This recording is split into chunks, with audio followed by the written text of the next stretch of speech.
Well, hello. It's Monday night. How are we all doing? Did you have to work today? I certainly did. Here in the UK, it is what they call school holidays. It's February half term, which means that the schools are out, which means the roads are really clear when I go to work. It's fantastic. I've been in the office today. It's quite quiet because a lot of parents tend to stay home when their kids are home. So I got a lot done. It was a very productive day indeed. I hope you've had a good day, whatever you have been doing. It's the beginning of the week. For those of us that don't work on a weekend anyway, it's a 5-day week. So yeah, it's always hard going back to work on a Monday, especially when you've had a nice relaxing weekend. Absolutely. My name's Lucy, for those of you that have not joined me before, and I am talking to you from the lovely Surrey. Well, I think it's lovely anyway. What have we got lined up this week? Well, we've got a number of different shows lined up this week, but tonight, of course, we have another chance to hear Danger and Excitement from Sam Spade. This is an episode called The Adam Figg Caper, and it was first broadcast on the 5th of October, 1947.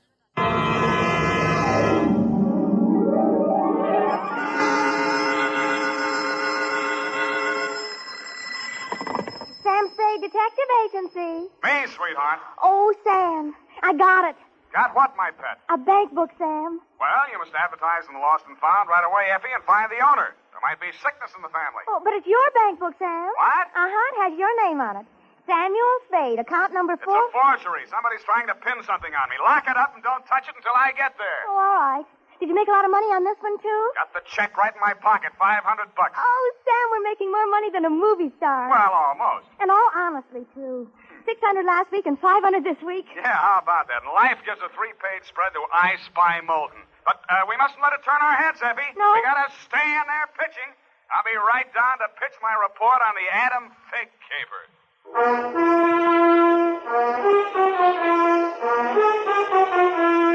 Dashiell Hammett, America's leading detective fiction writer and creator of Sam Spade, the hard-boiled private eye, and William Spear, radio's outstanding producer-director of mystery and crime drama, join their talents to make your hair stand on end with the adventures of Sam Spade. Presented by the makers of Wild Root Cream Oil for the hair. You've heard the saying, you never know until you try. Well, you'll never know how handsome your hair can look until you try Wild Root Cream Oil. See for yourself how neatly and naturally Wild Root Cream Oil grooms your hair. Note how effectively it relieves annoying dryness and removes loose, ugly dandruff.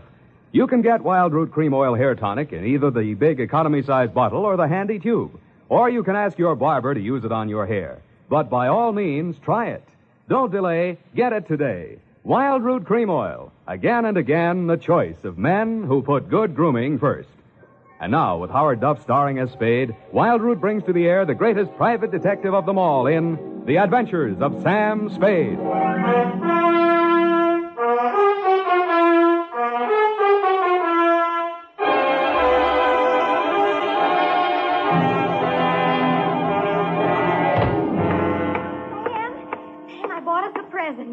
Oh, you're going to love it. Well, we gotta watch these expenses, Effie. There's always something. Yes, but this will be saving. It saves confusion and saves fretting. Mm-hmm. Now, this gadget here, what is it? It's a Minirobot. A what-a-bot? It's for busy men like yourself, Sam, so you don't have to burden your mind with petty details. You see, it has this dial on it, right here. And you drop these little cards in this slot. Mm-hmm. You don't have to worry about that. That's for me to take care of. Oh, good. Then, when you come into the office, and supposing you have an appointment with Mr. Jones at 2 o'clock, and you forgot about it, you just dial 2 o'clock, and the little card pops out.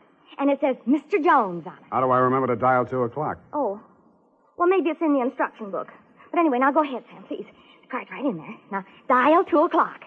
Go on, Sam. Let's see. Just like a telephone, Sam. Now what do I do? Well, give it time, Sam. It's thinking. Must have forgotten. Jones. Mr. Jones. Effie, you think it's dead? Oh, Sam, I don't understand it. It was working perfectly. Well, I'll take it straight back first thing in the morning. You'll have to. It'll never find the way itself. You got your book, sweetheart? Yes, Sam. I don't understand. It was working perfectly. Well, that's all right, honey. It doesn't matter. Date October 5, 1947, to Hillary Exxon Esquire from Samuel Spade, license number 137596. Oh, Sam, Oh, honey, it's only a memo robot. Subject, the Adam Figg caper. Dear Mr. Exxon, October 2nd in San Francisco was one of those days that you see blown off the calendar by a gust of wind in the movies to denote the time is passing. It was a day for scraping off the minutes with a fingernail file and wondering whether the display ad I'd paid for in the classified section of the phone book wasn't just a waste of money. It certainly wasn't the day I'd expect a leprechaun to walk into my office. He said his name was Adam Figg. He said he was the butler at Exxon Manor in Los Nidos. The limousine, Mr. Spade, is waiting to take you away. We mustn't keep them waiting, must we? Of course we mustn't. Who mustn't we? Why, Mr. Hillary, of course, sir. Oh, Mr. Hillary. And old Mr. Exxon. The old gentleman is very ill. Dr. Feig's office is down the hall. Turn to your right, second door. Well, I assure you, sir, that Mr. Exxon is the best of medical care. Your duty will be simple, to prevent his death. Do I donate blood or just frighten away the evil spirits? Oh, it isn't quite that, sir. Someone is trying to kill Mr. Exxon. He's a very sick man, and I'm sure he'd prefer dying from natural causes. Uh-huh. I get $25 a day in expenses. Here is an ample amount in advance. But you should know, sir, that the old man is a nasty, cantankerous, villainous, crooked, intimidating... $500? Please, Figg, you're talking about the man I love. Los Nidos was at least an overnight caper, so on my way out, my lovely and charming secretary, Miss Perrine, handed me a brown paper bag which contained A, one pair of socks, darned, B, one shirt, ironed, and C, the apple which she always polishes for me the night before. We arrived at your large, southern-style mansion 2 hours later. Figg! Oh, Figg, where the devil have you been? The city, sir. I can't find the keys to the liquor closet. Where are all the maids? What happened to that cook we hired yesterday? Who is this man, and why is he wearing that necktie? This is Mr. Spade, sir, the detective. I'm Hillary, Exxon. Come in, please. Go on upstairs, Figg. See what that girl is doing to my father. I don't believe she's a nurse at all. Very good, sir. In here, Mr. Spade. Pardon the condition of the house. The old man has been firing the servants again. Your father, you mean? Yes. Every time he gets shot at, he fires all the servants. He gets shot at pretty often? About once a year. In the fall. Uh-huh. You always hire a detective? No. Oh, dear. I'm not keeping you up, am I? No, excuse me, please. It's much worse this time. I can't get any sleep. Guns going off in the middle of the night. The whole household disturbed. When and where was he last shot at? Yesterday morning at about 1:30. I dug the bullet out of the woodwork myself, a .38 caliber, embedded in the door frame that leads to Miss Kaywood's room. That's his nurse. Was she with him at the time? No, Dad sleeps like a baby, full of sedatives. She sees to that. Shot come from outside? Yes, but we found nobody on the grounds. No traces of anybody. I don't know whether Dad knows who shot at him or not. He's such a closed-mouthed old devil. You don't care very much for your father, do you? To be frank, Mr. Spade, if hating weren't such an effort, I would despise him. He is without a doubt... Well, listen. Get out of here! There, that's just a sample. Well, come on, let's see what's eating him now. Get out! I tell you I won't stand for it. Well, you don't have to stand for it. Take that silly painted face out of my sight. Don't you dare! Get out! I'm quitting, Mr. Exxon. I can't stand it another minute. Yelling, screaming, throwing things at You him. must have done something to set him off. But I didn't, I tell you. I didn't. This is Mr. Spade, Miss Kaywood. Oh, a detective? Will it make you happier to know that I'm a private detective, Miss Kaywood? Well, Mr. Spade, I only hope you can prevent a murder. If there's any way at all that I can help, Thanks. I'll see you downstairs after I've talked to the old man. You'd better go in alone. Of the great Lord Buddha himself. That remained in the temple of... Do you have a throat spray downstairs? I seem to be congested. Oh, go away. Go away! Go away! Oh, well, wasting ammunition. Who are you? If you're a total stranger, come on in. Well, don't be afraid, son. Come on over where I can look at you. It's hard to keep my eyes open. Oh, I mustn't do that. Oh, so you're the detective, eh? That's right, Pop. If you want to take a little nap or something, I'll come back later. What did I say just now? Come back later? No. There's no reason for you to come back later.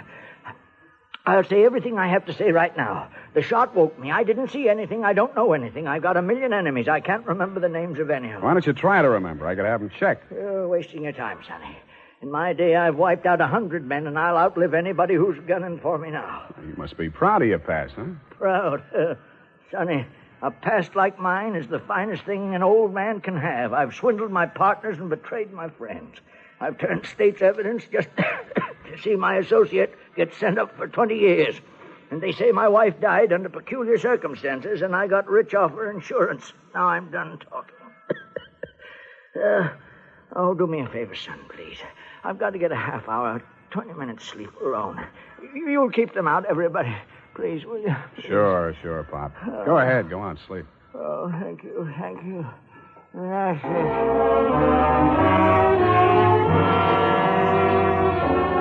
He closed his eyes, rolled over, and fell into a heavy sleep.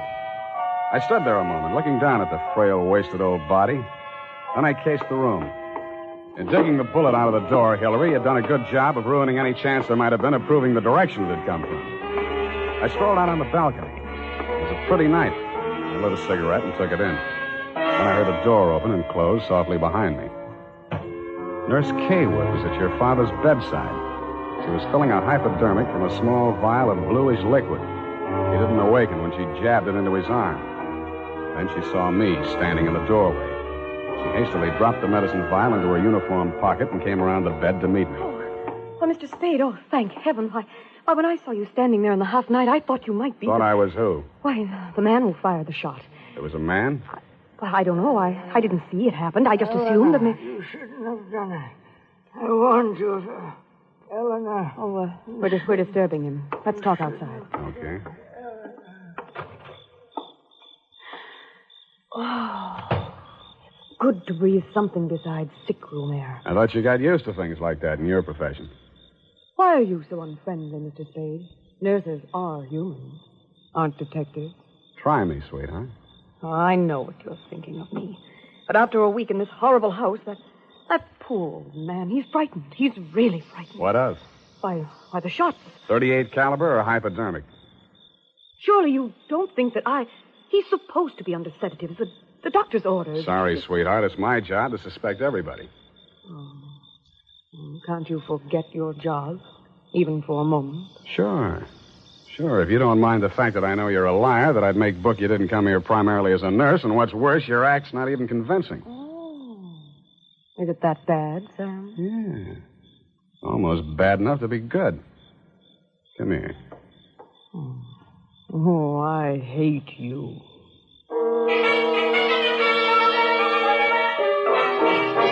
It was a very satisfactory love scene for both of us. For reasons of her own, Barbara wanted to keep me out of that sick room for a while, and she did. For reasons of my own, I wanted to get that medicine vial out of her uniform pocket, and I did. Then, as suddenly as we had fallen into love, we fell out again. After she'd gone to her room, I went back to my sentry duty around the house. Under a light on the front veranda, I examined the bottle from which Barbara had taken the injection for your father. It was labeled sodium thanatol and had been dispensed by a firm called Ibis Chemicals Limited in Cairo, Egypt. The scream filled the house, high and frenzied. I started running toward Barbara Kaywood's room. I slammed the terrace door open and found the light switch. Barbara was sitting upright in the center of a bed. Her face jerked up so abruptly that it seemed her neck had snapped. She clutched both hands to her chest and fell face down among the bedclothes, staining them with her blood.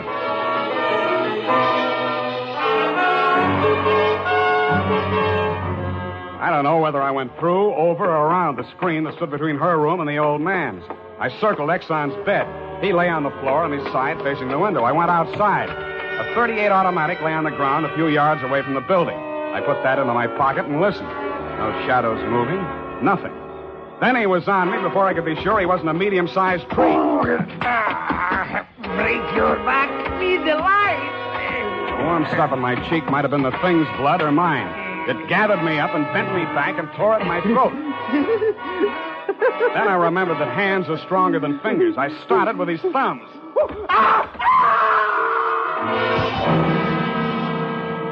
He lay there for a moment, then his huge body began to twitch. He was holding his fingers and sobbing like a baby. I pulled him up to his feet, poked him in the back with the flat of my hand. I followed him through an opening in the hedges and down a long, pitch-dark lane toward the lights of a squat brick house set on the top of a slight rise. As we approached it, a door opened and light streamed out onto the porch. The tall man framed in the doorway was the last person in the world I expected to see. Ah, Marcus, you brought it. Oh, master, very delightful service, but how much pain in fingers. Always complaining, Marcus.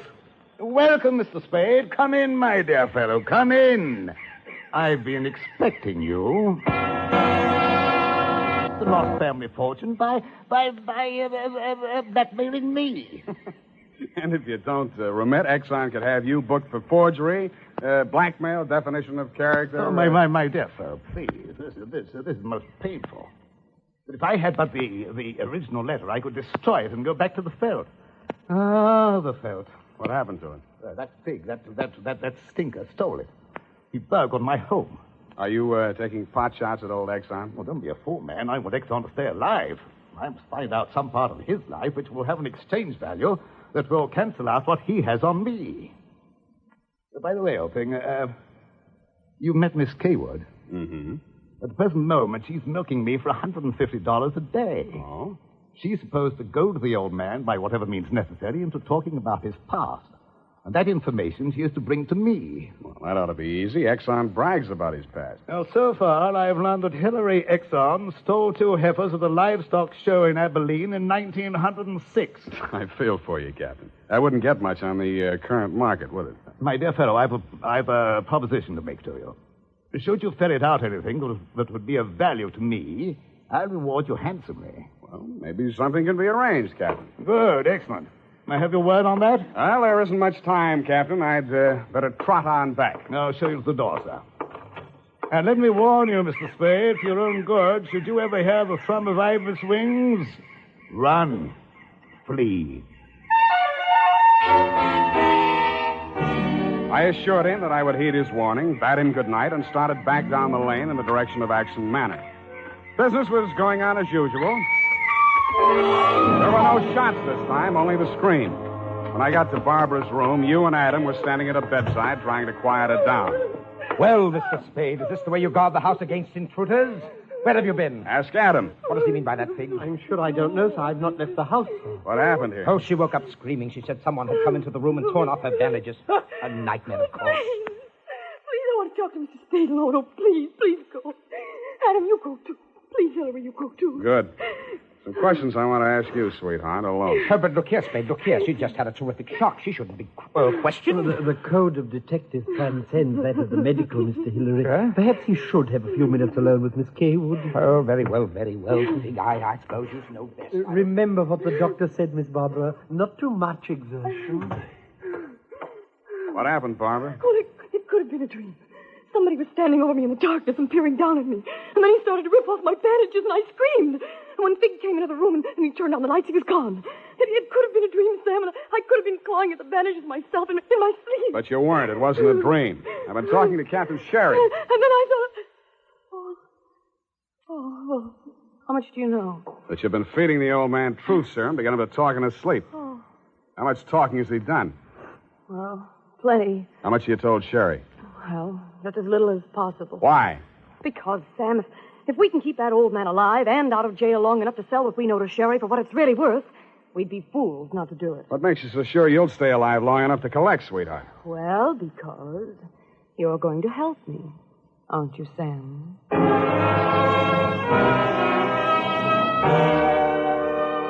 So I helped her, but not for the reason she thought.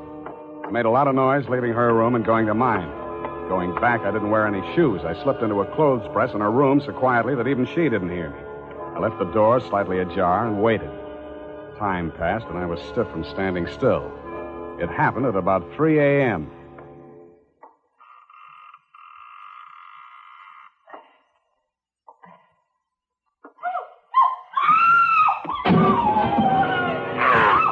The crazy, feverish glare of his eyes told me that the threat of the gun in my hands meant nothing to him. I jumped to his side, twisted the knife away from him, picked him up in my arms, and carried him, kicking, clawing, and swearing, back to his bed. He lay there, breathing hard. Then he smiled. You're a smart one, Sonny. You had me figured out the first time you came in here, didn't you? Not quite, Mr. Exxon. The gun under your window was the clincher. That gun. Sure. I had it under my pillow all the time. I got tired of shooting into door frames. Look, you're dying, Mr. Exxon. There's no use trying to make up stories now. You're right, Sonny. I knew that nurse would sit up in bed after I fired tonight. And then I let her have it right through the screen. Why? You know why, well or not. She was doping me up and sneaking in here at night, listening to what I was babbling about. Maybe you weren't saying anything important, Mr. Exxon. I might have, Sonny. I might have. 14 years ago, I killed my wife. I wanted to carry the secret to my grave.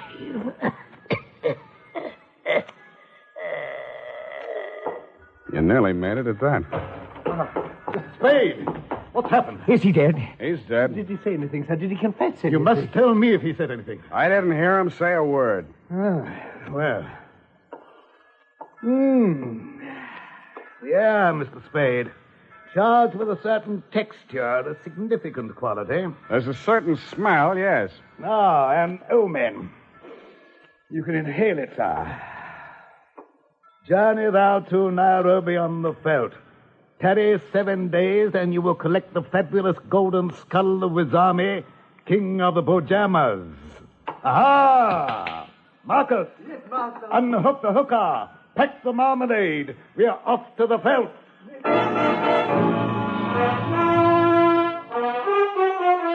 Just then, a flock of birds broke across the horizon, screaming. There must have been thousands of them, but not ibis, Mr. Exxon.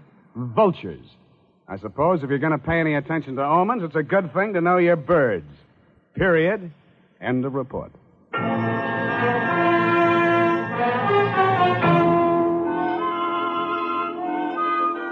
Right now, I have something to say to every man who doesn't use a hair tonic, to every man who says, I don't believe in it or I don't need it.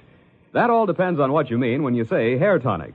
If you mean the old-fashioned greasy kind that leaves your hair smelling like a perfume factory, you're absolutely right. But remember, Wild Root Cream Oil Hair Tonic is nothing like that. Wild Root Cream Oil is an entirely new kind of hair grooming preparation. There's not a drop of alcohol in Wild Root Cream Oil, and it contains soothing lanolin that's like the oil of your skin. Most important, Wild Root Cream Oil grooms your hair the right way, neatly and naturally, never leaves your hair sticky or greasy. Get the big economy-size bottle and the handy new tube that's economical, easy to pack when you travel, and grand for the bathroom cabinet. Don't delay. Get it today. Wild Root Cream Oil Hair Tonic. Again and again, the choice of men who put good grooming first.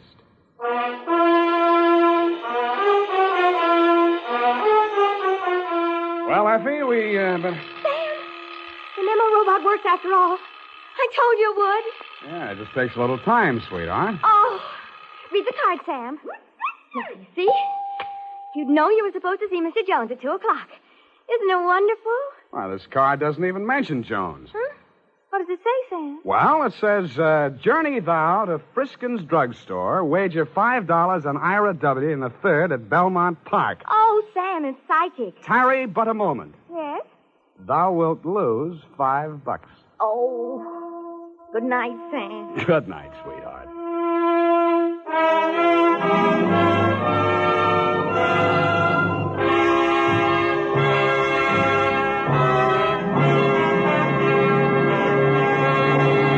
The Adventures of Sam Spade, Dashiell Hammett's famous private detective, are produced and directed by William Spear. Sam Spade is played by Howard Duff. Lorene Tuttle is Effie. The Adventures of Sam Spade are written for radio by Bob Tallman and Gil Dowd with musical direction by Lud Gluskin.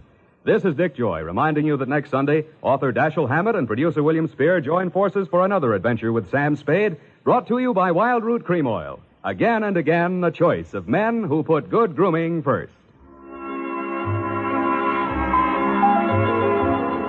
Smart girls use Wild Root Cream Oil, too, for quick, good grooming and to relieve dryness between permanents. Mothers say it's grand for training children's hair. Welcome back.